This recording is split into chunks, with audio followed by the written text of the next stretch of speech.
Hemos leído la semana pasada el pasaje, pero ahora necesitamos considerar otros aspectos. Hechos capítulo 5, versículo 17 hasta el 42. Entonces, levantándose el sumo sacerdote y todos los que estaban con él, esto es, la secta de los saduceos, se llenaron de celos y echaron mano a los apóstoles y los pusieron en la cárcel pública. Mas un ángel del Señor, abriendo de noche las puertas de la cárcel y sacándolos, dijo: Id, y puestos en pie en el templo, anunciad al pueblo todas las palabras de esta vida. Habiendo oído esto, entraron de mañana en el templo y enseñaban. Entre tanto, vinieron el sumo sacerdote y los que estaban con él, y convocaron al concilio y a todos los ancianos de los hijos de Israel, y enviaron a la cárcel para que fuesen traídos. Pero cuando llegaron los alguaciles, no los hallaron en la cárcel. Entonces volvieron y dieron aviso, diciendo: por cierto, la cárcel hemos hallado cerrada con toda seguridad y los guardias afuera de pie ante las puertas. Mas cuando abrimos, a nadie hallamos dentro. Cuando oyeron estas palabras, el sumo sacerdote y el jefe de la guardia del templo y los principales sacerdotes dudaban en qué vendría a parar aquello. Pero viniendo uno, les dio esta noticia: he aquí, los varones que pusisteis en la cárcel están en el templo y enseñan al pueblo. Entonces fue el jefe de la guardia con los alguaciles y los trajo sin violencia, porque temían ser apedreados por el pueblo. Cuando los trajeron, los presentaron en el concilio, y el sumo sacerdote les preguntó, diciendo: ¿no os mandamos estrictamente que no enseñaseis en ese nombre? Y ahora habéis llenado a Jerusalén de vuestra doctrina, y queréis echar sobre nosotros la sangre de este hombre. Respondiendo Pedro y los apóstoles dijeron: es necesario obedecer a Dios antes que a los hombres. El Dios de nuestro Padre levantó a Jesús, a quien vosotros matasteis colgándole en un madero. A este Dios ha exaltado con su diestra por príncipe y salvador, para dar a Israel arrepentimiento y perdón de pecados. Y nosotros somos testigos suyos de estas cosas. Y también el Espíritu Santo, el cual ha dado Dios a los que le obedecen. Ellos, oyendo esto, se enfurecían y querían matarlos. Entonces, levantándose en el concilio un fariseo llamado Gamaliel, doctor de la ley, venerado en todo el pueblo, mandó que sacasen fuera por un momento a los apóstoles. Y entonces dijo: varones israelitas, mirad por vosotros lo que vais a hacer respecto a estos hombres. Porque antes de estos días se levantó Teudas, diciendo que era alguien. A este se unió un número como de 400 hombres, pero él fue muerto y todos los que le obedecían fueron dispersados y reducidos a nada. Después de este, se levantó Judas el Galileo en los días del censo y llevó en pos de sí a mucho pueblo. Pereció también él, y todos los que le obedecían fueron dispersados. Y ahora os digo: apartaos de estos hombres y dejadlos, porque si este consejo o esta obra es de los hombres, se desvanecerá. Mas si es de Dios, no la podréis destruir. No seáis tal vez hallados luchando contra Dios. Y convinieron con él, y llamando a los apóstoles, después de azotarlos, les intimaron que no hablasen en el nombre de Jesús, y los pusieron en libertad. Y ellos salieron de la presencia del concilio, gozosos de haber sido tenidos por dignos de padecer afrenta por causa del nombre. Y todos los días en el templo y por las casas no cesaban de enseñar y predicar a Jesucristo. Bueno, tienes que imaginarte que es un judío ortodoxo de ese tiempo, vestido con sus ropas típicas, algunos como como sacerdotes, porque algunos eran sacerdotes, pero otros no, simplemente eran rabinos, eran ancianos, eran escribas, cada uno de ellos muy respetado dentro del pueblo de Israel. Y aquí estamos, ¿ya? Somos el Sanedrín. Y entonces, ¿qué es lo que ha pasado? Yo sé que algunos se han distraído y no saben exactamente qué ha pasado. Así que les voy a contar qué ha pasado. Un día hemos escuchado que había un alboroto en el templo. El templo es nuestro dominio, recuerden, ¿ya? Nosotros somos el concilio y el templo está alborotado, hay gente más, en mayor número, quiero decir, de lo común.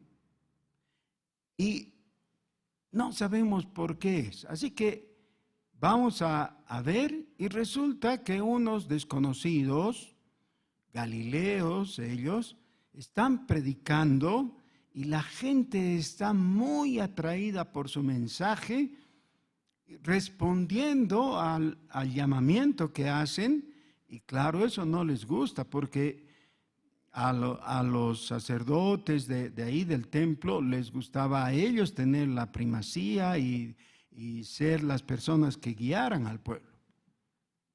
Entonces hemos llevado de a buenas, disimulando, a los apóstoles y les hemos dicho, no vuelvan a predicar en el nombre de Jesús. Tengan cuidado.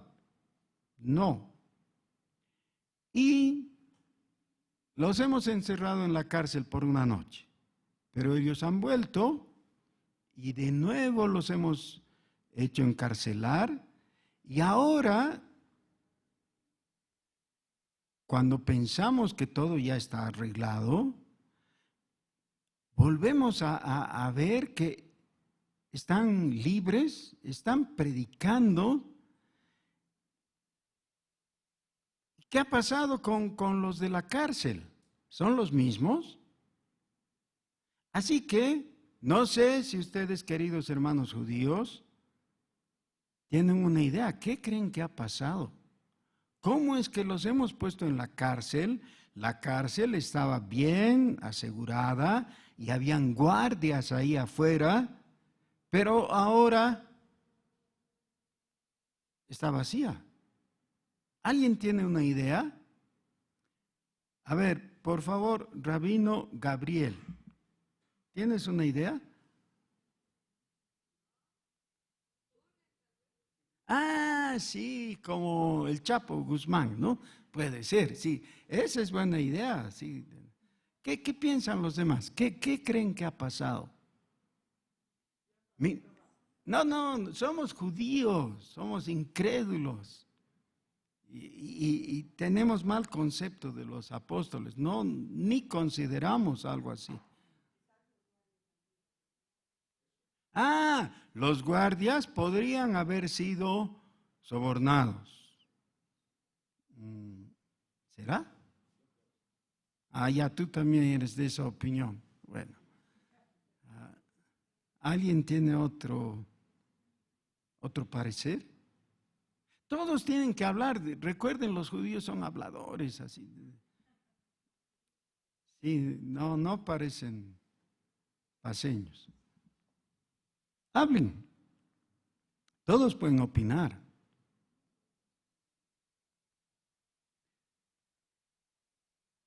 Ahora, ¿cómo es que los encarcelados están libres y predicando? Y le vamos a poner un título a eso, ¿ya? Lo vamos a cubrir y poner un título. Es un misterio. Y es además un misterio que no nos interesa.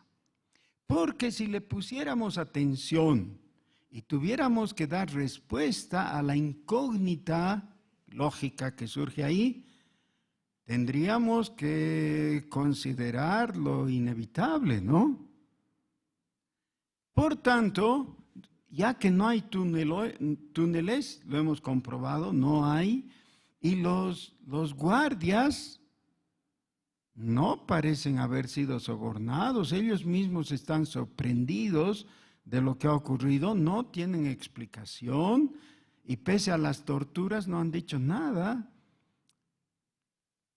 Entonces, mejor le ponemos un paño encima y escribimos misterio, que no nos interesa, porque nosotros somos muy pragmáticos y lo que queremos son resultados y lo que menos queremos es que esto se averigüe.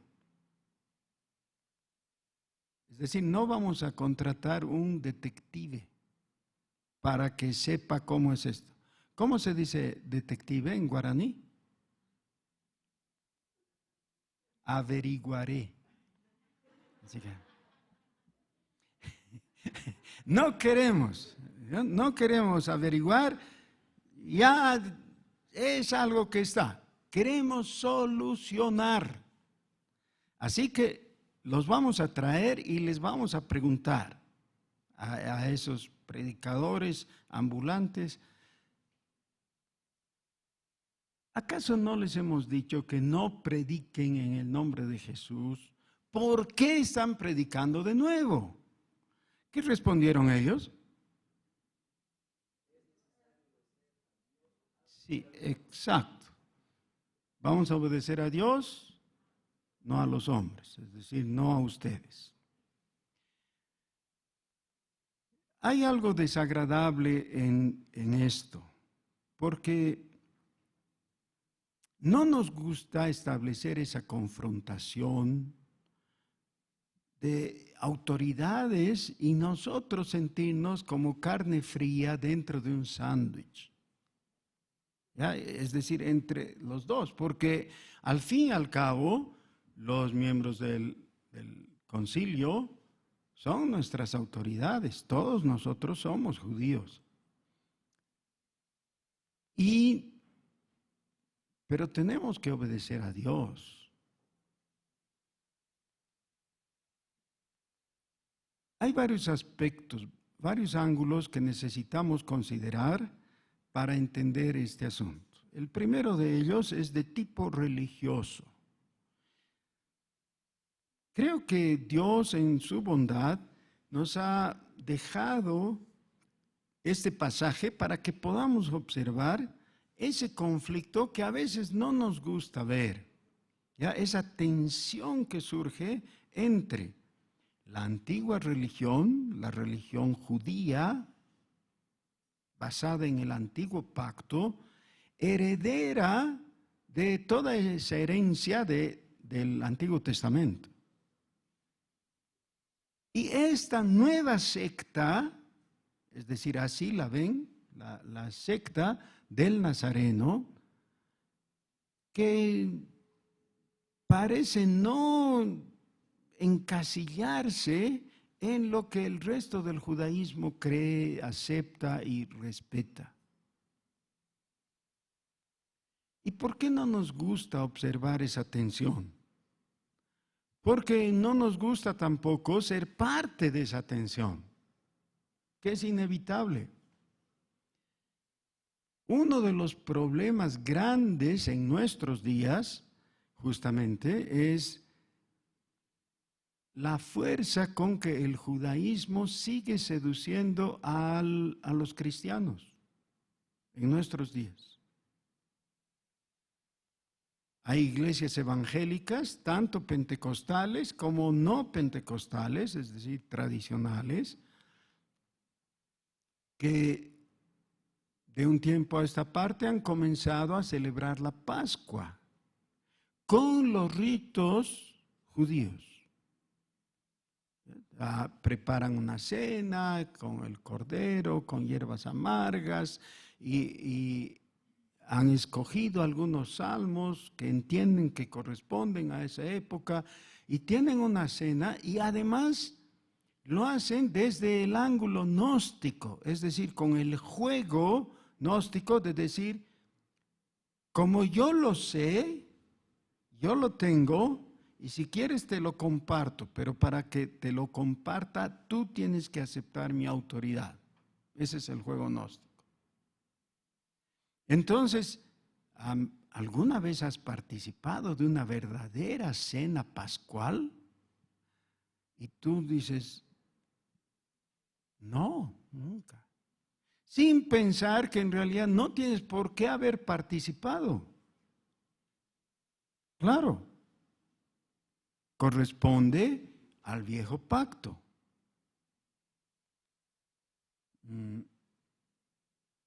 A veces no puedo dar crédito a lo que me cuentan de pastores conocidos que son confiables en lo general, pero están tan fascinados con la belleza del rito judío que no piensan si corresponde o no corresponde.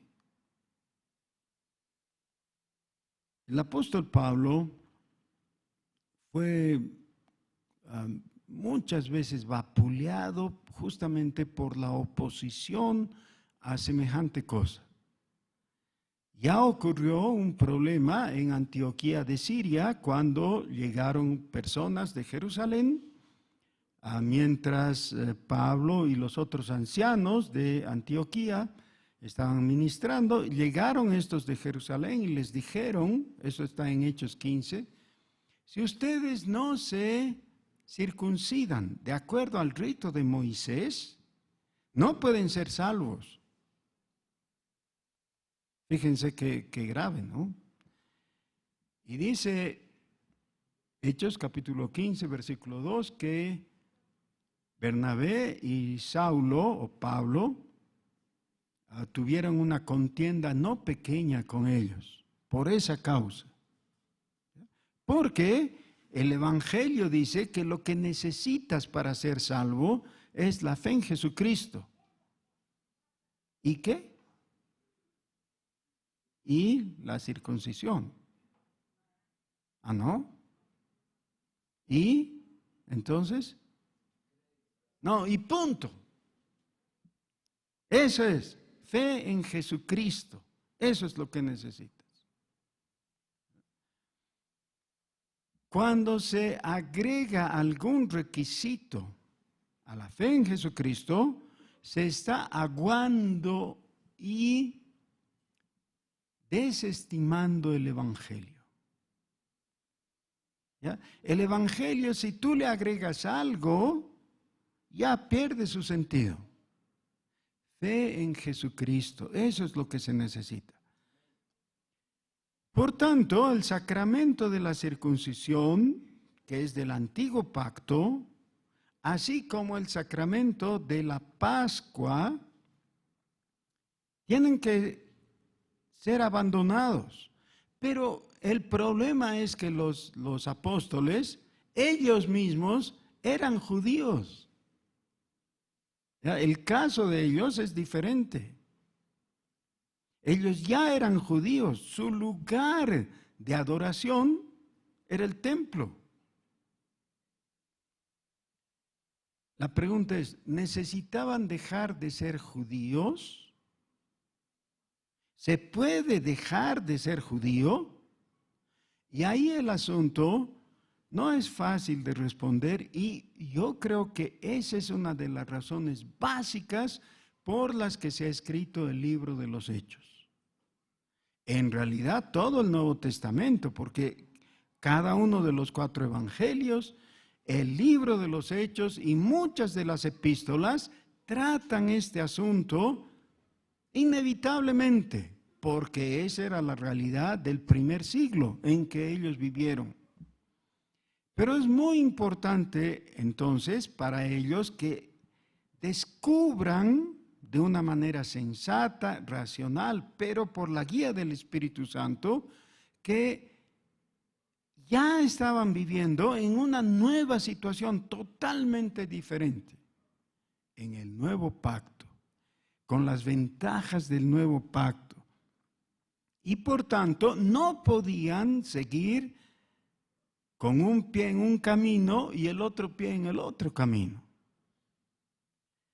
Por eso necesitamos prestar atención a este pasaje para darnos cuenta que si un evangélico, si un cristiano quiere volver a la religión del antiguo pacto, esa es apostasía. El apóstol Pablo estaba afligido por lo que pasaba con los Gálatas. Recuerden, los Gálatas son los creyentes que el apóstol Pablo con Bernabé habían ganado en su primer viaje misionero.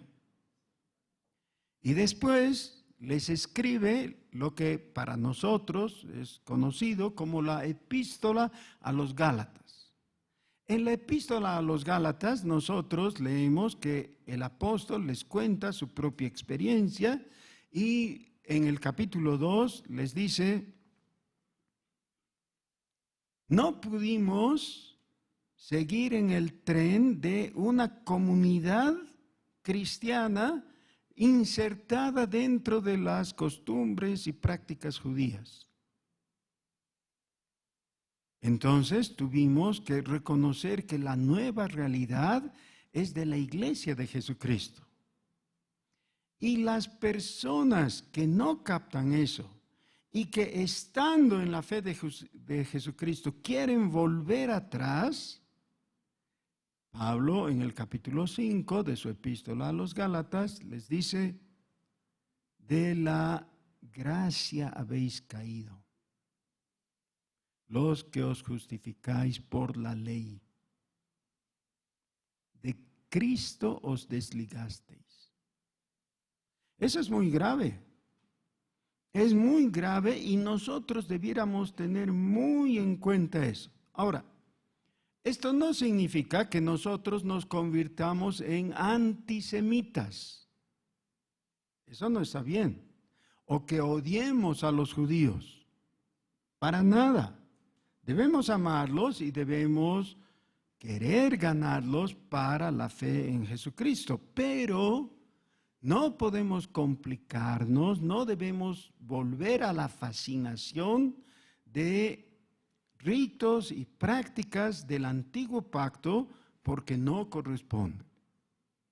Ahora, el capítulo 5 nos permite ver uno de esos puntos en el que se quiebra esa relación. Ya para los cristianos no fue posible de ahí en adelante participar en las costumbres judías, en las prácticas religiosas, en el templo. ¿Por qué? Porque ya quedó claro que habían sido excluidos. Ahora, ¿cómo fueron excluidos? Cuando Jesús mismo fue rechazado. El rechazo por parte de los judíos de Jesús tiene que ser tomado por nosotros como rechazo a nosotros. ¿Por qué? Dice el Señor Jesús: el que conmigo no recoge, desparrama. Tenemos que saber, ¿estamos con Cristo o estamos en contra de Él? No puede haber ambigüedad y no pueden haber puntos medios. Otra vez, eso no significa ser enemigos del pueblo judío o odiarles de alguna manera, para nada. Ellos, igual que nosotros, necesitan conocer de Jesús para ser salvos. Y hay que predicarles el evangelio con todo amor, pero no podemos confundir las cosas y adquirir o recibir de ellos ministración. Recuerdo una vez estaba en una reunión de pastores y alguien había invitado a un señor que era en realidad un agente de esas compañías de viaje, ¿no? Agente de viajes, de turismo. Él decía ser heredero del sumo sacerdote. Y su nombre era Leví ben Leví. O sea, más judío y más sacerdote que eso no se puede ser, porque el sumo sacerdote judío es hijo de Leví, ¿no? ¿Recuerdan? Y ese era su nombre. Ya, Leví, hijo de Leví. Era un hombre grande, parecía un oso, ¿no? Muy corpulento. Y él ofreció varias cosas a los pastores que estábamos en esa reunión, entre ellas traer piedras de Jerusalén para que sirvan de rocas fundamentales sobre las cuales construir las capillas evangélicas. ¿Qué les parece?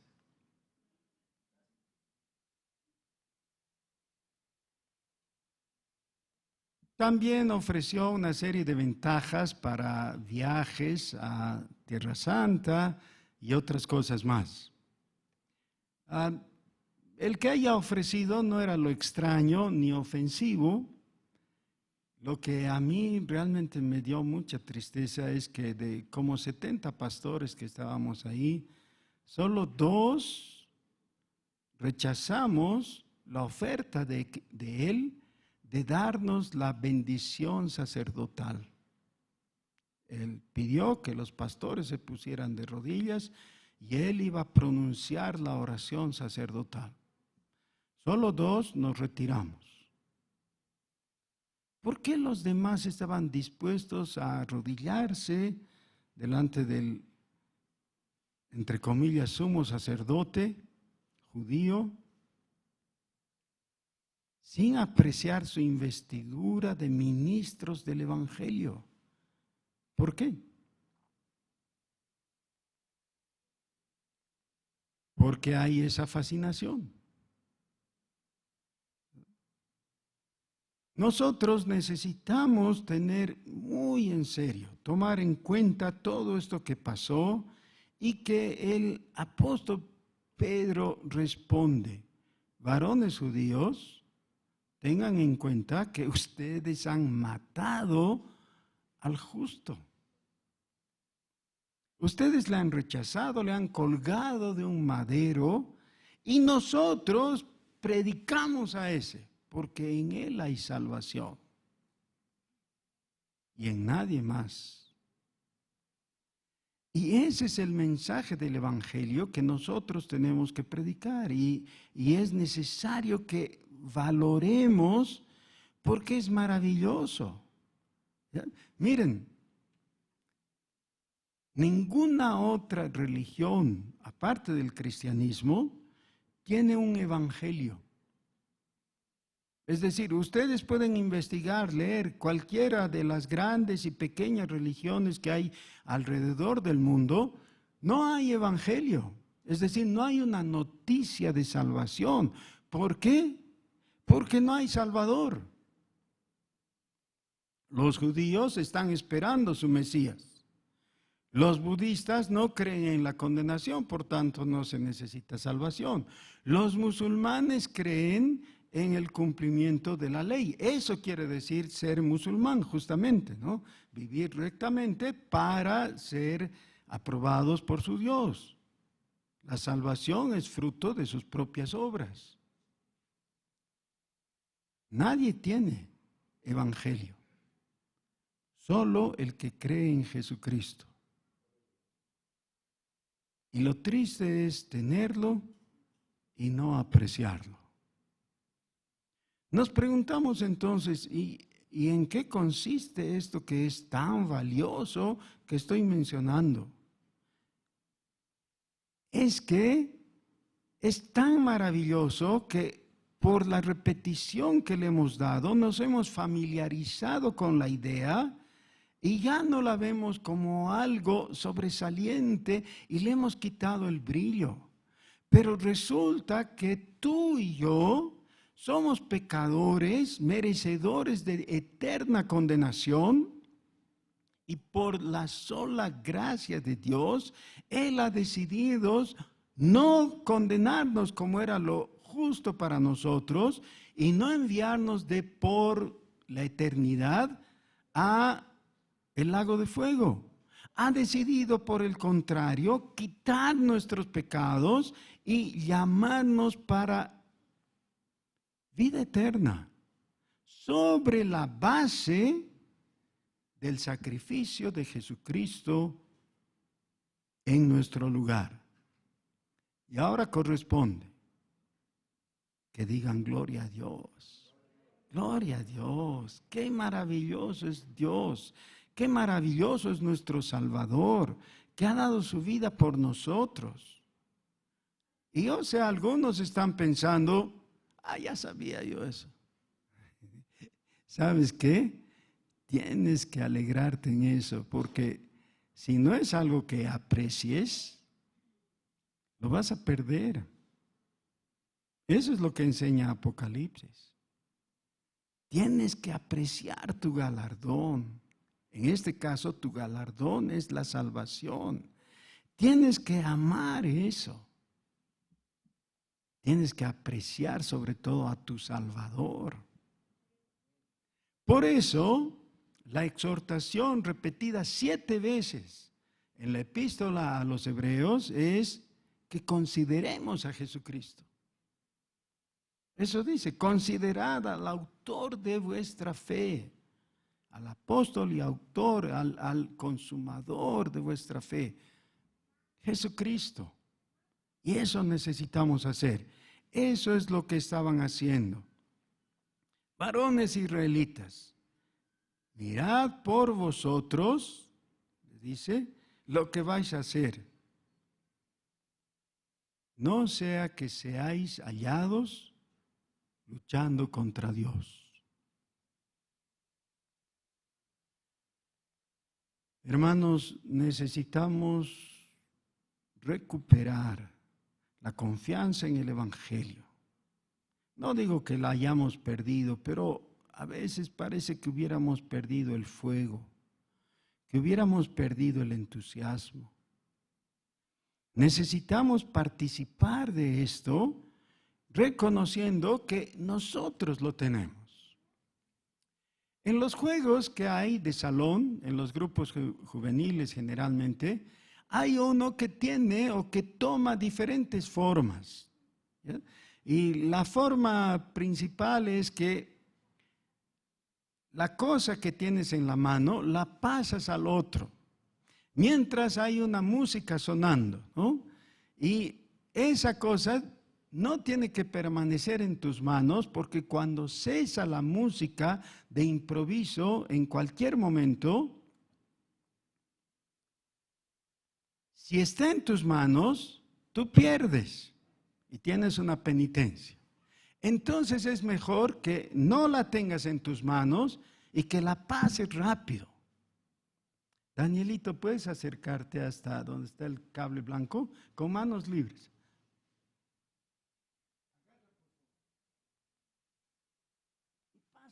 Y pásala, y pásala, Gabriel.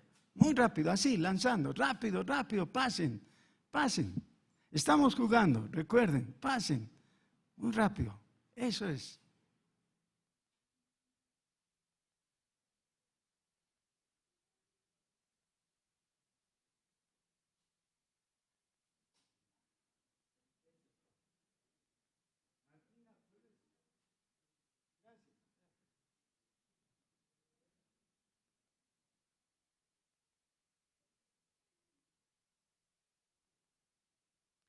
Cuando pasas el Evangelio, no lo pierdes, lo afirmas en tu corazón. Eso es lo maravilloso. Cuando pasas, en este caso era un chauchero, ¿no? Un monedero. Pero cuando pasas el Evangelio resplandece en tu corazón. Yo creo que las personas más felices en este mundo son los predicadores del Evangelio. Porque cuando predicas el Evangelio con autenticidad, es decir, creyendo en lo que dices, eso hace que la vida del Espíritu se reproduzca en la otra persona. Y nada trae tanta satisfacción al corazón, sobre todo si ves que esa persona que te está escuchando es movida por el Espíritu a la fe.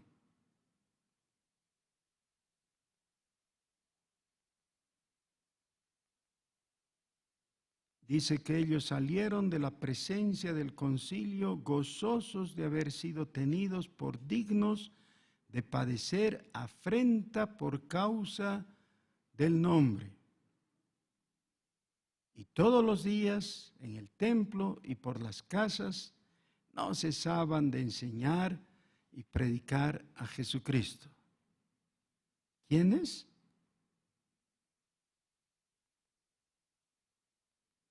¿Quiénes hacían eso? Aquí en las páginas de la Biblia, los apóstoles. Pero esta historia no ha concluido. Así que nosotros podemos escribir la siguiente línea y agregar una palabrita. Nosotros. Puedes poner tu mano sobre el hombro de la persona de al lado. Hasta donde se puede, porque hay personas muy lejos. Solo para que todos nosotros podamos decir, nosotros, tú también, yo también, nosotros. Ahora, no está bien agregarle a la Biblia, ¿no ve? Hay una maldición para el que le agrega algo. Sí, no pretendo agregar al texto bíblico, lo que pretendo es que le agreguemos a la historia. Que nosotros seamos parte de esa historia de comunicación, de algo que no puede quedar en mis manos. Lucía, ¿puedes acercarte un poquito?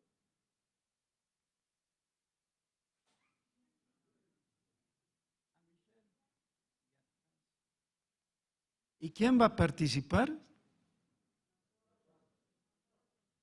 Vamos a participar. No puede quedarse ahí. Tiene que salir, tiene que correr, tiene que alcanzar a otro. Vamos. Pronto. Eso.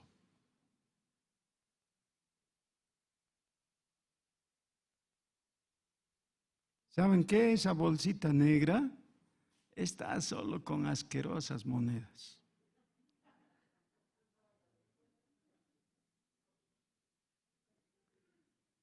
En tu corazón no hay monedas, ¿no ve?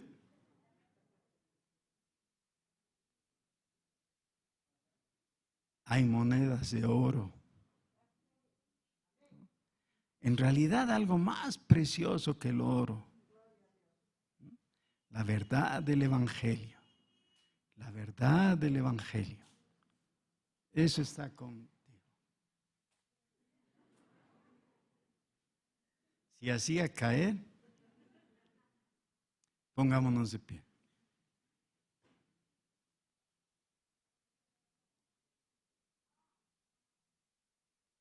Gracias, Señor, porque en un sentido el libro de los Hechos no se ha terminado. Todavía se está escribiendo. Y los actores, los protagonistas, están aquí, están por todo el mundo, los verdaderos creyentes, que también son los verdaderos predicadores de la verdad, del Evangelio. Señor, inclúyenos en tu nómina,